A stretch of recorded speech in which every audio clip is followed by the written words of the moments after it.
tonight, but we'll begin there in just a minute. And while you're opening your Bible and getting settled, we welcome all of you. Thanks so much for being here on this Monday night. I certainly recognize that most of you probably lived a very busy life today, probably got home in time to grab a bite of food and then make your way to the building tonight. And we appreciate very much you making that effort to be with us. You encourage us by virtue of that, and for that we're most grateful. If you're visiting with this church family, as I am this week, we especially welcome you. Thank you for being here tonight. We hope you'll have occasion to come and be with this church again. We hope you can do that soon, and we hope you can do that often. Very much enjoyed the singing tonight. I'd be happy for us just to continue on with that a little bit. That was just outstanding. I enjoyed that a lot. In Temple Terrace, where I have preached for the last 30 years, they have never really appreciated my singing abilities. And the reason for that, of course, is that I have none, and so that's worked out pretty well. I think I've asked to lead singing at Temple Terrace at least 100 times, and each time the answer has always been no, we're not doing that. But I do believe that's about to change. I believe, if I understand correctly, they are about to allow me to sing a solo of the Old Rugged Cross. And I believe that because I heard one of the elders say, look, we're only going to let Don sing on a hill far away. And so maybe that meant something else and I just misunderstood. But appreciate the singing tonight. Appreciate you being here, opening your Bibles and studying along with us. Tonight we talk a little bit about honoring mom and dad. I was so impressed yesterday and impressed tonight by the tremendous number of young people that you have in this church family. What a blessing that is to you. I want to say at the very beginning that I do not now, nor have I ever subscribed to the concept that our young people are a generation lost. I do not believe that at all. I live and work in an area where I interact, as I said yesterday, with literally hundreds of college students every year, and we have tons of young people below that age in our church family. And I will tell you tonight that I am persuaded that we have among us in our brethren some of the best and brightest, some of the most morally and ethically sensitive young people to be found anywhere. We have young people among us who truly are trying to remember their Creator in the days of their youth, and in reality are doing an exceptional job of just that. And let me tell you, I appreciate all the parents who are here tonight, because that says something about you too, about the families you want to have, and about the priorities in your home, and about your concern for your children's welfare. And so I appreciate both moms and dads and children who are here tonight. We talk about honoring mom and dad. I will tell you that I know it's not easy to be young. I remember those days. Now, those days are more and more for me a distant memory, but I do remember them. I remember how self-worth as a young person is very much judged in our world, in our society, in America, by the unholy triumvirate of looks and money and intelligence.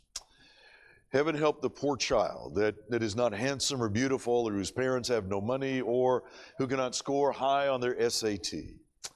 Now, intellectually, we know that those are not God's standards, those are men's standards. We understand that. And yet, every young person who is in middle school or high school certainly has had to deal with being judged by those superficialities. And then if that's not enough, if you're a young person here tonight, you're between the ages of about 11 through 18, you've probably decided that your mom and dad, their first thought when their feet hit the floor every morning is, how can I make my kids suffer today?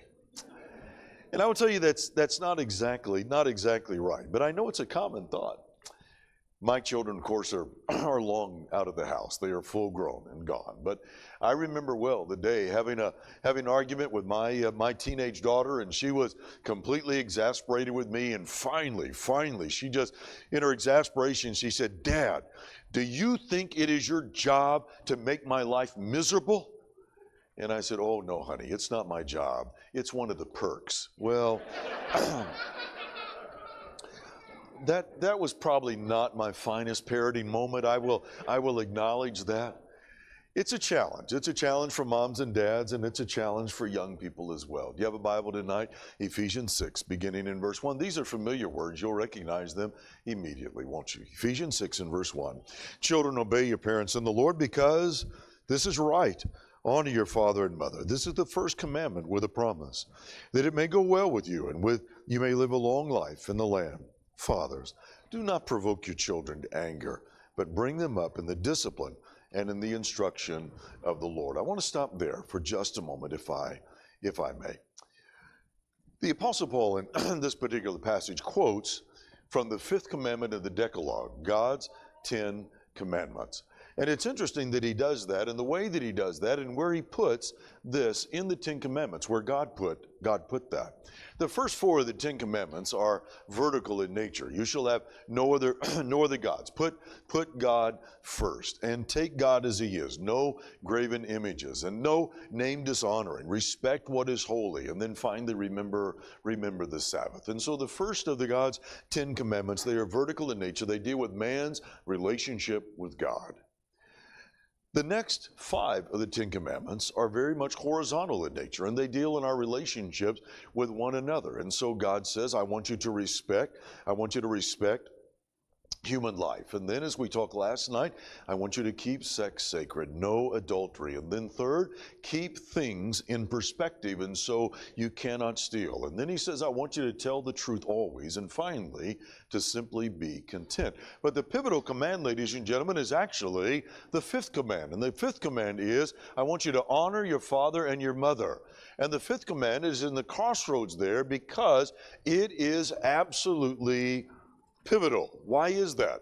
Well, because we learn to respect God, that is those vertical commands, by learning to respect mom and dad.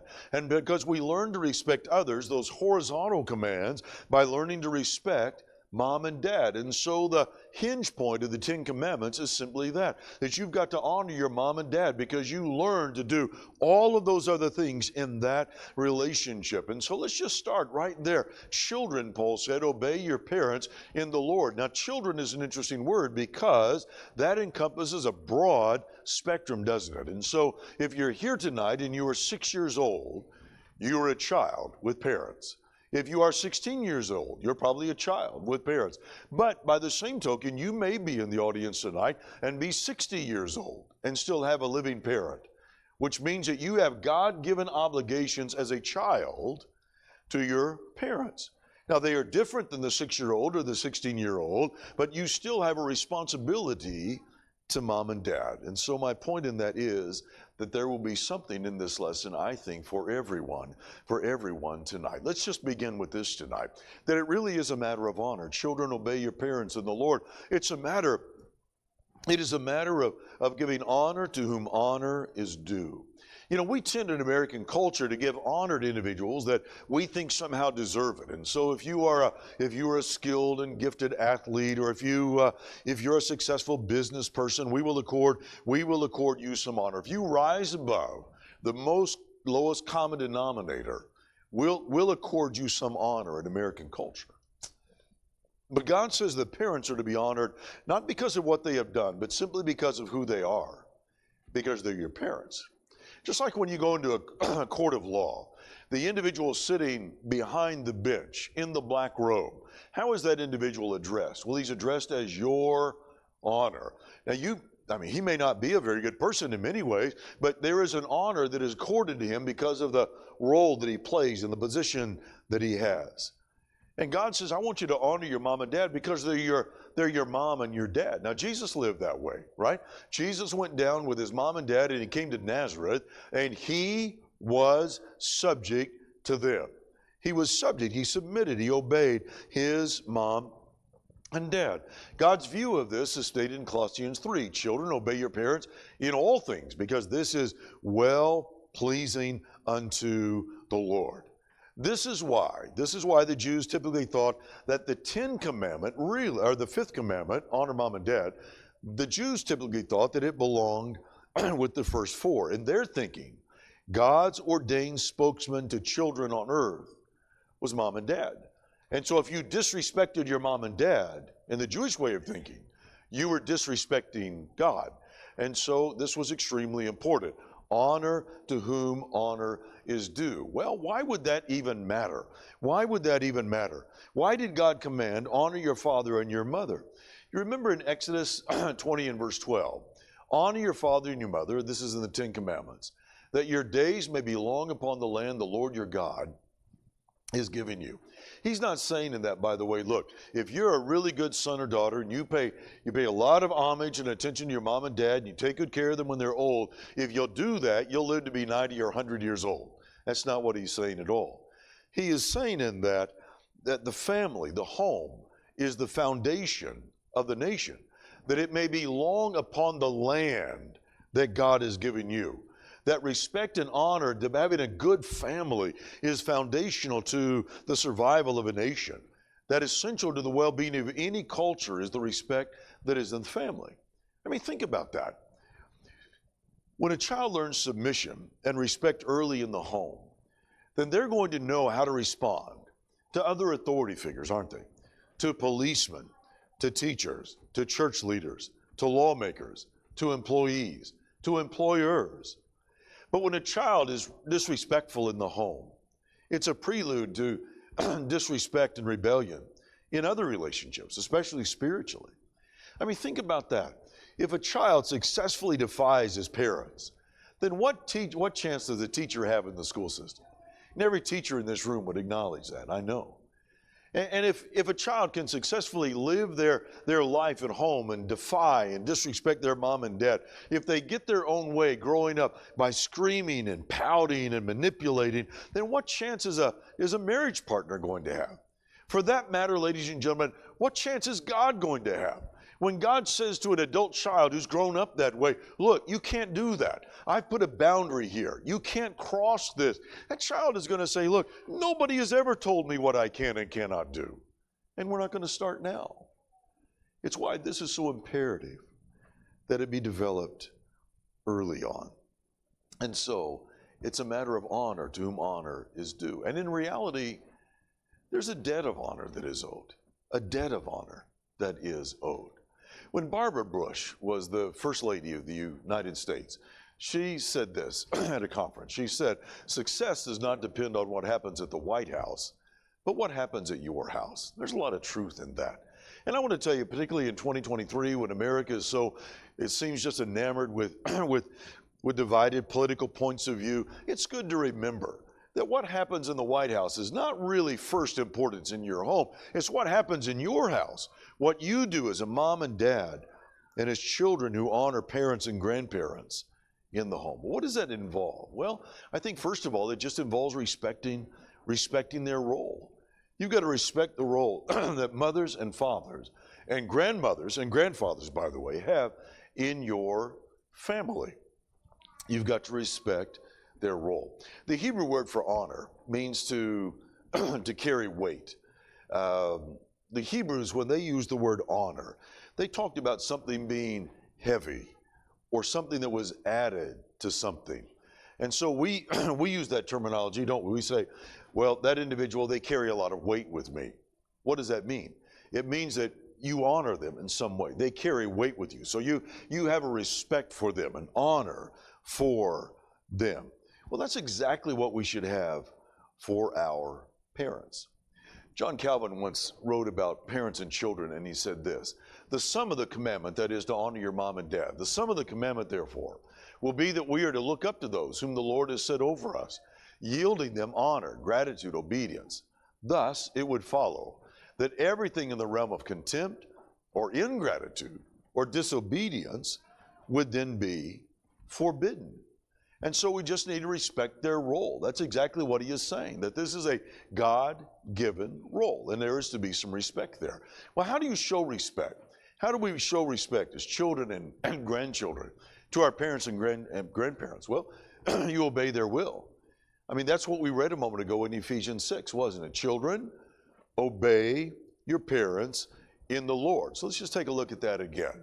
There are two sides of this. One side of that, of course, is that it's spoken to children. Now, the time will come for every young person as they grow, when they will no longer be under the auspices, under the authority of mom and dad. Kids grow. They go out on their own. They live their own adult life. Part of our job is to prepare them to be able to let out enough string as they grow and develop where eventually they can fly on their own. They can leave the nest. And yet, as we'll talk tomorrow night, keep their faith. The other criteria here is in the Lord. And so children, obey your parents in the Lord. And if I understand that correctly, it's saying that a parent might at some point ask a child to do something that would be outside the parameter of God's will. And you've got to obey God and not man, even if that's your mom and your dad. A parent might ask you to cheat or to lie or to oppose. They might oppose your being obedient to the gospel. And you've got to obey God and not man. What did Jesus say? If you love your mom and dad more than me, you're not worthy of me. But I want to talk to the young people in the audience for just a moment about this business of obedience. Obedience is the word that's fallen out of favor in American culture. And yet the text says, children, obey your parents in the Lord. It doesn't say if you have perfect parents, or if you agree with what your parents are asking you to do, or if you feel like obeying. It doesn't say any of that. It just says obey. And so whether we like that or not, expressing love in a meaningful way to your parents means that you obey them. It's not optional equipment in the relationship. Again, one of the 10 commandments. Think about those commands. Don't kill, don't steal, and honor your mom and your dad. That's the importance God places on that. Those things that were such heinous crimes to God, He places in there the positive. Honor your mom and dad. So let me ask you, how should young people obey their mom and dad? Well, I suggest 3 things about that. If you're a young person in the audience, I'll tell you 3 ways you can obey mom and dad and make your life 1,000,000 times easier. On the one hand, you should obey immediately. Immediately. Let me ask you, young people, how many times do your mom and dad have to tell you something before you actually do it? How many times do they have to tell you to do something before you actually respond? You know, one of the things that kids learn early in life, they learn how far they can push mom and dad before they actually have to do what mom and dad are asking them to do, right? We've all seen this. We've all seen the toddler in aisle 3 at Target have a meltdown, and the child's down in the floor, you know, and you got this poor mom who's standing there trying, what do I do with this child? And the mom is saying things like this. All right, now, listen to me. I'm going to count to 3. I'm going to count to 3, and you straighten up. All right, here we go. 1, 2. Now, I'm telling you, you got to straighten up. All right, here we go. 1, 2. Now, I'm telling you, and the child's thinking, I got a mom who can't count to 3. This is amazing. How am I supposed to survive? This is amazing. You know, the bottom line is that you're always going to end up doing what your mom and dad tell you to do, because they hold all the cards. And so ultimately, you're going to do that anyway. Why not do it immediately and just make life easier for you? And secondly, without complaining. Because, you know, Paul said, look, I want you, if you're a Christian, I want you to do everything without complaining and arguing. And again, it's going to make your life so much easier if you can just follow that without arguing and complaining with your mom and dad. And third, do it wholeheartedly. And what I mean by that is just do your best. Whatever they ask you to do your best with that. So if your mom and dad, you know, if they say, look, I want you to clean up your room, do you actually do that, or do you just stuff enough stuff under the bed and in the closet where it looks like you've done something so you can just get by? Your life is going to be so much easier if you'll just obey immediately without complaining and wholeheartedly. And I know if you're a young person and you're listening to that, you're thinking, hey, listen, Don, listen, man, if I obey immediately and without complaining and wholeheartedly, I would be a slave. No, I'm telling you, you will be the most free person in the world, because if you obey immediately without complaining and wholeheartedly, your mom and dad probably going to drop dead right there. And so you will be free to live however you really want to live. And it's not only obeying their will, but it's also valuing their advice. When Solomon began the Proverbs, he said this in Proverbs 1 and verse 8. He said, my son, hear the instruction of your father, and do not forsake the law of your mother. And so he writes and he says, son, I want to encourage you. In essence, what he's saying is, look, I've lived longer than you have. I've experienced more than you have. I have a better insight than you do. And so listen to what I'm saying, and listen to your mom. We know what we're talking about here. Value their advice. I would say especially to the teenagers that, every teenager wants their parent to respect their ideas and their feelings and their thoughts and their wishes. And that's a fair request, by the way. That's a fair request of your mom and dad. But if you want your mom and dad to respect your ideas, feelings, thoughts, and wishes, then you need to also respect your mom's and dad's ideas, feelings, thoughts, and wishes. It's a two-way street. There's a natural tendency to think that your parents don't understand you, don't understand your life. And I want to tell you, there's an aspect of that that's true. That there are things in your young life that they don't understand. We just had at Temple Terrace a wonderful intern. We had a young man named Carson Crow. He was a tremendous intern. He worked with us for 4 years at Temple Terrace, and then I had him for a year as an intern. And I was thinking the other day, I spent a year trying to teach Carson how to preach. He spent a year trying to teach me how to talk like a young person. I was successful. He was not. And it's because I don't live in that world. I don't live in his world. And so there are some things that mom and dad may not understand. But I'm going to tell you, there are some things that your mom and dad do understand because they've lived longer than you. Most of you, you've not been 20 years old yet. You've not been 30 years old yet, or 40 years old. But for most of you, your mom and dad, they're somewhere in that age range. And so they do have some experience along that line. There are 3 or 4 areas in particular that your mom and dad are always going to talk to you about. One of them are your habits. They're always going to talk to you about habits that you are developing. You know why that is? Because your mom and dad learned the hard way that it's much easier to form a habit than it is to break a habit. They learned that the hard way. We all did. And so we don't want you to have to repeat that pattern. Moses said, as your days are, so will your strength be. In other words, what you spend your time doing is ultimately what you're going to become enmeshed in. It's what you're going to be good at. And your mom and dad want you to be good at good, beneficial things. And they're going to want to talk to you about your friends. They will always do that. They'll always do that. I mean, how many times? I think young people hear this verse so often they get tired of having this told to them. But it's just true. Paul said, "Look, don't be deceived. Bad company will always destroy your good habits that your mom and dad want you to build. Bad company will just destroy that." It's interesting that Paul only used that phrase, "Don't be deceived." It's only used 3 or 4 times in the entirety of the New Testament, but this is one of them. Because Paul is saying, look, I know it's easy to be deceived here. It's easy because of friendships not to see with much perspective and clarity. Your mom and dad are always going to be concerned about that. If you're taking notes tonight, jot down Proverbs 18 and verse 21. Proverbs 18 and verse 21, where Solomon said, walk with the wise and you will be wise. But a companion of fools, in Hebrew parallelism, what would you expect the rest of the phrase to be? You would expect it to be a companion of fools will become a fool, but that's not what he says. He says, walk with the wise and you will be wise, but a companion of fool will come to destruction. And that's why your mom and dad will be concerned about who you spend your time with. And third, they're always going to be concerned about who you marry. Always. They're going to be concerned about who you marry.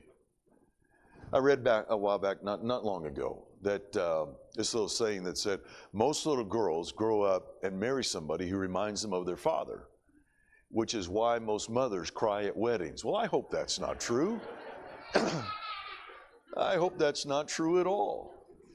But I'll tell you, your mom and dad are going to care greatly about who you marry, because the one thing your mom and dad know is that the person that you marry is going to have the single greatest impact on whether or not you go to heaven. And so because of that, they're going to care about your habits and your friends. And the friends, because we tend to marry those that we have friendships and begin to date. And so your mom and dad are going to be concerned about all of that. Young people so often feel like that if they listen to their mom and dad, And if they listen to God, they're going to miss out on life. And I always ask them, what do you think you're going to miss out on? Because I'll tell you, your mom and dad have never once, your mom and dad have never once ever made a decision where they thought to themselves, you know what, what's the worst decision we can make for our kids about this? Let's do that. They've never thought that. Every decision that they make, they believe is the absolute best interest for you. And that's why, young people, let me say to you, young people, that if you want to break your mom and dad's heart, just disobey God's law. Walk away from the Lord. And they will spend a lifetime asking, where did I go wrong? What could I have done differently? How did I fail my child? And then fourth and finally tonight, there comes a time to meet their needs. To meet their needs. There are some obligations that never end. I'm talking now to those in particular in this audience who are a little bit older. There's an obligation to older individuals just generally that the Bible talks about, right? And so in Leviticus 19 and 32, you shall rise before the gray-headed. I kind of like that. You shall rise before the gray-headed, honor the presence of an old man, and fear your God. I am the Lord. There is a natural respect that God always said should be paid to those who are older, but in particular to our parents. Now, I want to say just a word here now to those of us in this audience who are a little bit older. And if you're a little older and you still have a living parent, this is for you as we close tonight. There's a responsibility toward your parents that never does end. And so in Proverbs 19 and beginning of verse 26, Solomon said, the one who mistreats his father or chases away his mother is a son who causes shame and brings reproach. In other words, as long as you have a living parent, you are under obligation of God to treat that parent with respect. If you come to the New Testament, Paul wrote this to Timothy. He said, if any widow has children or grandchildren, let those children and grandchildren first learn to show piety at home and to repay their parents, because this is good and acceptable before God.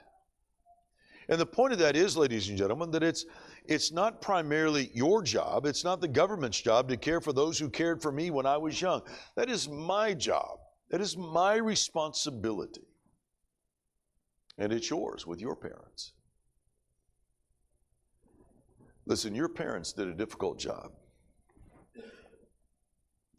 For 9 months, your mother carried you inside her body. She allowed her body to become disfigured. She endured labor, or as my wife Vicki called it, entering the valley of the shadow of death.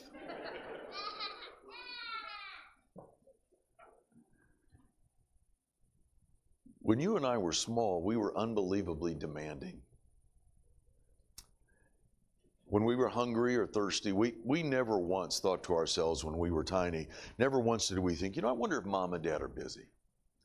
I wonder if this would be a really good time for me to cry, or if this would be inconvenient.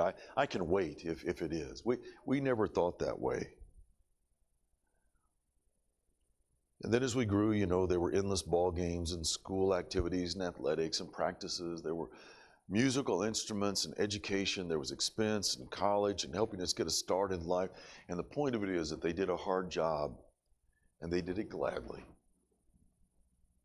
And for those of us whose kids are grown and gone out of the house, I will tell you, I would go back and start that over in a heartbeat and happily do so.